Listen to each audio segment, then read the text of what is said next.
Bismillahirrahmanirrahim. Assalamualaikum warahmatullahi wabarakatuh. Teman-teman, kembali lagi di channel ini. Di video kali ini saya coba membahas sedikit tentang, mungkin juga berkaitan dengan materi-materi yang biasa keluar pada saat tes P3K maupun tes SKB CPNS, yaitu tentang programa, atau lebih tepatnya di sini tentang prinsip dalam penyusunan program penyuluhan pertanian. Mungkin teman-teman nanti bisa melihat dan mungkin akan mengingat bahwa bagi yang sudah pernah tes itu pernah melihat salah satu dari prinsip dalam penyusunan program penyuluhan, karena ini memang juga saya juga pribadi pernah dapat salah satu soal yang berkaitan, atau beberapa soal, mungkin saya sudah lupa. Pokoknya ada soal itu pada saat tes CPNS kemarin yang berkaitan dengan prinsip penyusunan program.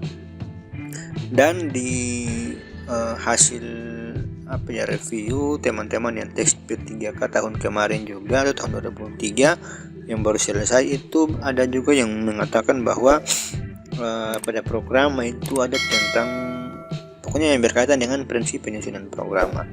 Nah, di video kali ini saya tidak menjelaskan program secara keseluruhan atau dari awal, tapi di sini saya langsung saja untuk di bagian prinsip penyusunan programnya, karena cukup untuk satu video untuk penjelasannya. Saya pikir nanti kalau ada yang mau ditambahkan lagi kita bisa buat di video yang lain, tapi di sini khusus untuk prinsipnya saja.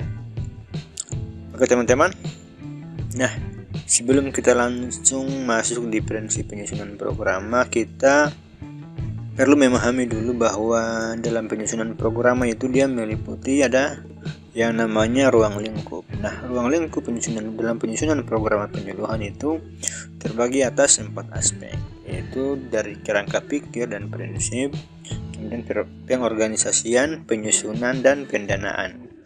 Nah, pada poin kali ini di video ini yang saya ingin bahas atau yang saya ingin ulas sedikit, yaitu pada bagian prinsip ini, prinsip dari penyusunan program. Nanti kalau mau kita bahas juga tentang kerangka pikirnya, pengorganisasian sampai dengan pendanaan. Tapi di sini saya ingin bahas sedikit dulu tentang prinsip penyusunan program. Sebenarnya lebih ke menjelaskan saja sih sebenarnya. Dari hasil pembelajaran saya teman-teman, jadi prinsip penyusunan program itu sebenarnya ada 9, tapi secara umum atau yang biar diri sendiri lah saya katakan begitu, nanti baru teman-teman lihat saja apa maksud dari penjelasan saya tadi, bahwa dalam prinsip penyusunan program itu ada 7 yang dari kalau saya belajar untuk tes itu saya singkat. Sebenarnya ini juga tidak hanya tentang tes SKD maupun tes P3K, tetapi ini juga biasanya sering keluar pada saat tes uji kompetensi. Selain itu, ini juga sebenarnya biar akan teman-teman alami atau teman-teman pelajari pada saat teman-teman sudah menjadi seorang penyuluh, karena program merupakan sebuah kegiatan wajib dari seorang penyuluh. Makanya ini juga penting untuk teman-teman ketahui jika teman-teman sudah menjadi seorang penyuluh. Nah, saya singkat prinsip penyusunan program itu menjadi 5 huruf sesuai dengan masing-masing huruf ini mewakili satu definisi atau satu pengertian. Yang pertama yaitu PBTS. PBT ini kalau saya belajar itu saya sering singkat PBT, kemudian STDB. Kurang lebih seperti inilah gambaran kalau saya belajar. Jadi saya singkat PBT, STDB. Oke, apa itu PBT dan STDB? Kita lanjut di slide berikutnya. Oke, yang pertama teman-teman, dalam prinsip penyusunan program itu ada yang namanya P atau partisipatif. P pertama itu namanya partisipatif teman-teman. Nah, secara definisi, partisipatif itu merupakan suatu proses penyusunan program penyuluhan pertanian yang dilaksanakan dengan melibatkan secara aktif pelaku utama, pelaku usaha, dan penyuluh pertanian melalui perencanaan, pelaksanaan, pemantauan, dan evaluasi. Nah, jadi teman-teman lihat sendiri apa maksud dari partisipatif itu. Sebenarnya poin utamanya adalah di sini teman-teman, melibatkan secara aktif. Artinya partisipatif artinya melibatkan secara aktif. Siapa yang dilibatkan secara aktif dalam hal ini? Pelaku utama yaitu petani, pelaku usaha atau pelaku usaha di bidang pertanian, kemudian penyuluh pertanian, dalam hal ini penyuluh itu sendiri, dimulai dari kegiatan perencanaan, kemudian pelaksanaan, pemantauan, dan evaluasi. Jadi prinsip penyusunan program penyuluhan yang dimaksud dengan prinsip partisipatif itu, dalam penyusunan program penyuluhan pertanian itu wajib ada atau dihadiri, bahkan harus melibatkan secara aktif yang namanya pelaku utama, kemudian penyuluh pertanian, dan pelaku usaha.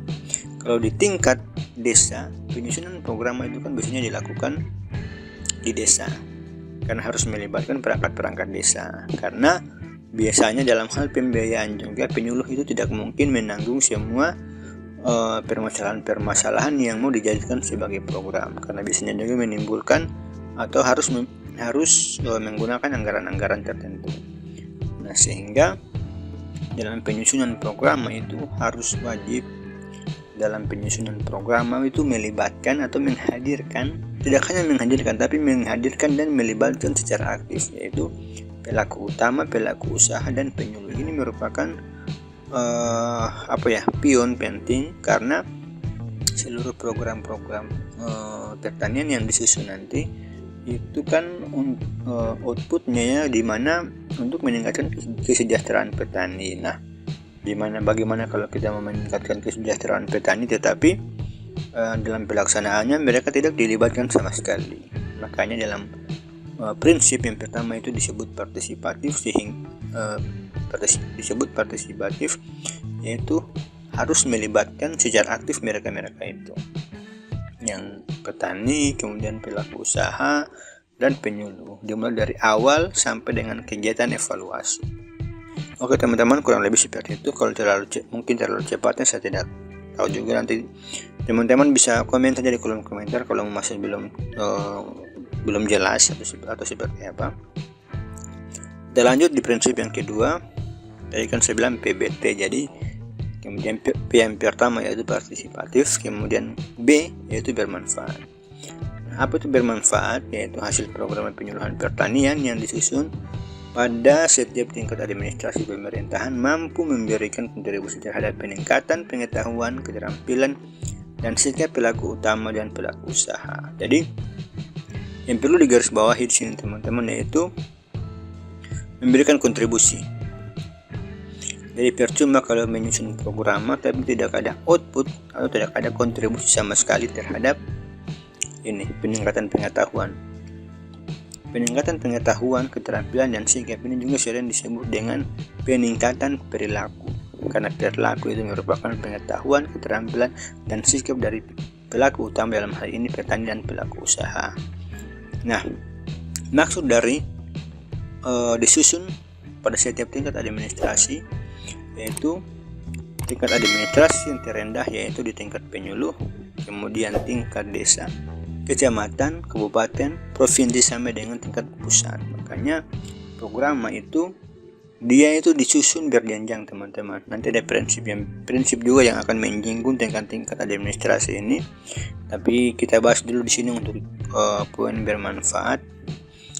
Jadi teman-teman perlu ingat bahwa kalau proses atau prinsip penyusunan program yang outputnya itu harus memberikan kontribusi terhadap peningkatan pengetahuan atau keterampilan dari pelaku utama dan pelaku usaha, maka itu adalah prinsip program yang berkaitan atau yang disebut dengan prinsip bermanfaat.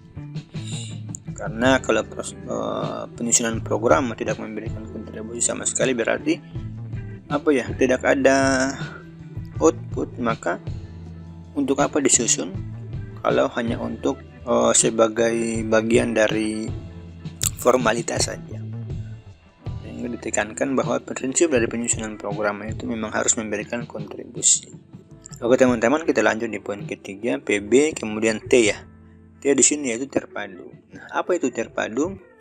Terpadu yaitu proses penyusunan program penyuluhan pertanian dilaksanakan dengan memperhatikan program pembangunan pertanian strategis nasional dan daerah, dengan berdasarkan pada kebutuhan pelaku utama dan pelaku usaha.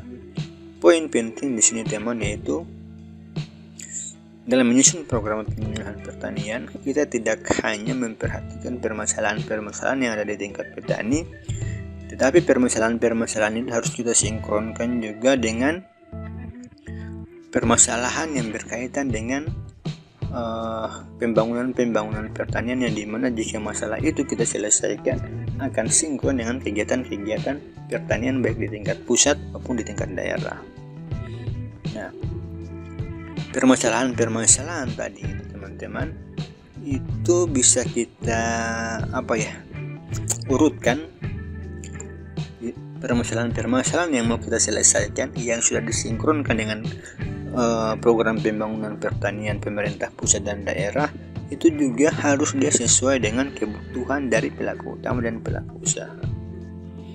Jangan sampai kita menyusun program dengan berbagai permasalahan dengan program-programnya, tetapi memang dia sudah connect dengan program pembangunan pertanian tingkat daerah maupun nasional, tetapi tidak sesuai dengan kebutuhan dari pelaku utama dan pelaku usaha.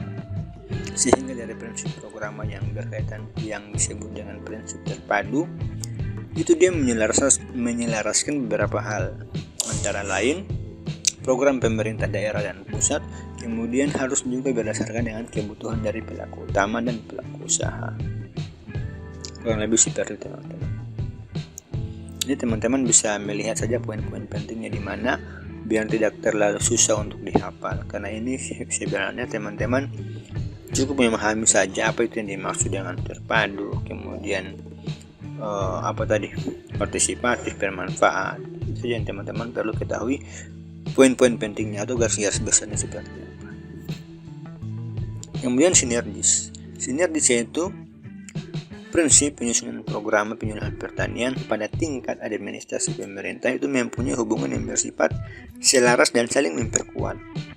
Kira-kira ini cukup jelas ya teman-teman, dari katanya saja itu sinergi, yang dimana dalam penyusunan program penyuluhan pertanian di tingkat administrasi yang tadi sudah saya sebutkan dari desa sampai pusat itu mempunyai hubungan. Nah, itulah kenapa program penyuluhan pertanian itu disusun dari paling bawah, karena di tingkat kabupaten kemudian disinkronkan atau setelah disinkronkan dengan programnya penyuluh secara pribadi, diusulkan oleh ke tingkat kecamatan, sehingga tingkat kecamatan juga tinggal melihat program-program atau permasalahan-permasalahan dari tingkat desa, kemudian dibuat perankingan yang paling urgen kemudian diusulkan lagi ke tingkat yang paling atas, sehingga dia itu harus selaras dan saling memperkuat. Itulah maksudnya dari sinergis. Dia memiliki keterkaitan dari tingkat terendah, tingkat administrasi terendah sampai dengan tingkat pusat, agar penyusunan program itu tidak melebar kemana-mana. Dia hanya berfokus, kemudian selaras dan diperkuat sampai di tingkat pusat. Itu yang dimaksud dengan prinsip sinergi. Kemudian kita lanjut prinsip transparan, yaitu proses penyusunan program penyuluhan pertanian dilakukan dengan prinsip keterbukaan, sehingga dapat menjamin akses dan keterlibatan semua pihak yang berkepentingan. Nah, ini juga cukup penting. Transparansi dalam penyusunan program itu kadang dia berkaitan dengan permasalahan-permasalahan yang membutuhkan dana, kemudian terkait dengan program-program yang harus diselesaikan dalam waktu terdekat, kemudian dia berkaitan dengan perencanaan yang memang harus direncanakan dengan keterlibatan pihak-pihak tertentu atau keterlibatan dari semua pihak, karena dalam penyusunan program ini dikerjakan bukan cuma oleh satu orang saja atau satu kelompok saja, tapi ini merupakan harus ada kontribusi atau harus ada keterlibatan dari semua pihak, sehingga program itu menjadi satu kesatuan yang utuh jika disusun dengan melibatkan semua pihak yang berkepentingan. Nah, itulah maksudnya dari proses penyusunan programa dengan prinsip transparan. Artinya ada keterbukaan, ada ketertutupan.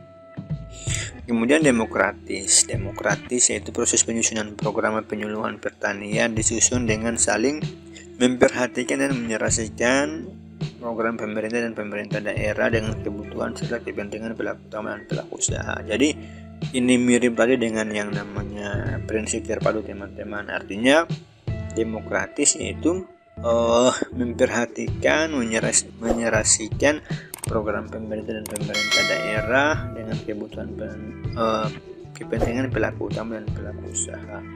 Artinya apa? Semua pihak atau dalam hal penyusunan program ini tidak hanya memperhatikan aspek-aspek tertentu saja atau aspek-aspek yang ada di luar program dari pemerintah. Walaupun itu dinilai cukup urgen, tapi aspek demokratis itu menekankan agar program penyuluhan itu disusun dengan prinsip yang harus diserasikan dengan program pemerintah. Terlebih lagi diutamakan untuk kebutuhan dan kepentingan dari pelaku utama dan pelaku usaha itu sendiri. Karena pada ujung-ujungnya ya kita tujuan pembangunan pertanian itu kan mensejahterakan petani. Jadi semua muara atau penyusunan program penyuluhan pertanian itu pada intinya adalah tujuan besarnya itu untuk meningkatkan kesejahteraan atau pendapatan dari si petani itu sendiri ataupun pelaku usaha. Nah, itu mungkin yang dimaksud dengan prinsip demokratis, teman-teman. Kita lanjut di prinsip yang ke-7 yaitu bertanggung gugat. Nah, bertanggung gugat ini berkaitan dengan evaluasi program itu sendiri. Nah, di mana evaluasi itu dilakukan dengan membandingkan rencana dengan pelaksanaan program penyuluhan sebelumnya guna mengetahui tingkatan capaian, rasionalitas, ketepatan waktu dan permasalahan yang dihadapi. Jadi, bertanggung gugat, tanggung jawab sekaligus evaluasi, tanggung jawab sekaligus menilai program-program yang telah disusun apakah dia itu sejalan dengan rencana kegiatan yang sudah disusun. Jika hasilnya itu output dari penyusunan program itu dia sesuai dengan proses perencanaan atau capaiannya, ketepatan waktu dalam menyelesaikan permasalahan-permasalahan yang ada sesuai dengan yang direncanakan, berarti prinsip penyusunan program yang berkaitan dengan bertanggung gugat itu memang sudah sesuai. Jadi bertanggung gugat secara khusus ya kalau menurut saya itu prinsip penyusunan program yang mengedepankan hasil evaluasi dari kegiatan yang telah direncanakan. Ya, kurang lebih gambaran umumnya seperti itulah. Nanti teman-teman bisa lihat lagi, bisa dibaca lagi, boleh kita diskusikan jika teman-teman masih belum terlalu paham dengan penjelasan saya. Kemudian ini dia poin ke-8 teman-teman, seperti yang sudah saya sebutkan tadi di bagian awal bahwa ada 7 yang sendiri atau yang berdiri sendiri, karena pada poin ke-8 dan poin ke-9 ini dia memiliki masing-masing masing-masing penjelasan lah, dan mungkin bisa dijelaskan juga dalam satu video karena ini cukup penting juga sih sebenarnya, karena ini bisa disebut dengan SMART teman-teman. Jadi kalau teman-teman nanti telah lulus dan menjadi seorang PNS, itu seorang penyuluh wajib mengikuti diklat. Nah, dalam proses diklat itu biasanya dalam penyusunan program nanti teman-teman dapat ini tentang SMART, ini teman-teman akan pelajari khusus karena ini cukup penting dan sering diterapkan dalam penyusunan program. Ya, memang poin yang ke-7 poin sebelumnya itu penting, tapi di sini dia memiliki penjelasan tersendiri. Nah, kalau teman-teman lihat biasanya disebutkan itu dengan nama SMART, yaitu merupakan singkatan dari spesifik, kemudian measurable actionary, realistic, dan time frame. Nah, di mana dia menekankan bahwa penyusunan program itu dilakukan dengan memperhatikan kriteria khas. Kriteria khas di sini yaitu spesifik, kemudian measurable dapat diukur, actionary itu dapat dikerjakan atau dapat dilakukan, kemudian realistic itu sesuai kemampuan, dan time frame memiliki batas waktu untuk mencapai tujuan. Nah, sebenarnya ini juga memiliki penjelasannya masing-masing, apa itu kriteria khas, apa itu dapat diukur, apa itu dapat dikerjakan, kemudian sesuai kemampuan, dan time frame. Itu bisa dijelaskan juga sebenarnya cukup panjang karena memiliki contoh-contoh, terus keadaan di lapangannya seperti apa. Namun di sini saya cuma jelaskan saja secara umum bahwa ini merupakan bagian dari prinsip penyusunan program penyuluhan pertanian. Apa itu SMART? Jadi SMART itu merupakan singkatan. Teman-teman bisa lihat sendiri dan teman-teman bisa baca sendiri. Yang penting teman-teman bisa mengetahui dulu ternyata SMART itu merupakan bagian dari prinsip penyusunan program penyuluhan pertanian. Dan ini juga sering keluar teman-teman di soal-soal SKD, kompetensi teknis P3K maupun uji kompetensi. Oke, dan poin yang terakhir yaitu audience, behavior, condition, dan degree, atau bisa disingkat juga ABCD. Ini juga sering keluar teman-teman, dan nanti juga teman-teman akan pelajari ketika menjadi seorang penyuluh. Yang dimaksud dengan ABCD yaitu dia menjelaskan bahwa tujuan dilakukan penyusunan program itu harus memperhatikan aspek khayal sasaran atau audience, kemudian perubahan perilaku yang dikehendaki, behavior, kemudian kondisi yang akan dicapai, condition, dan derajat kondisi yang akan dicapai. Ini maksudnya apa?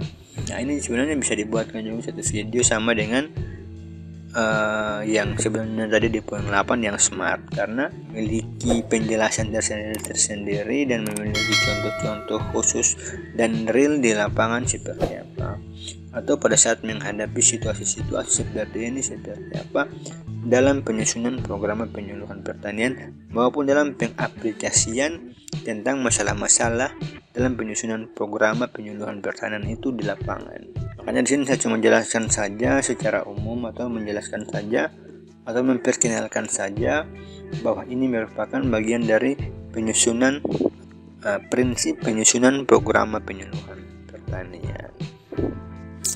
Oke teman-teman, kurang lebih seperti itu saja dulu yang bisa saya jelaskan.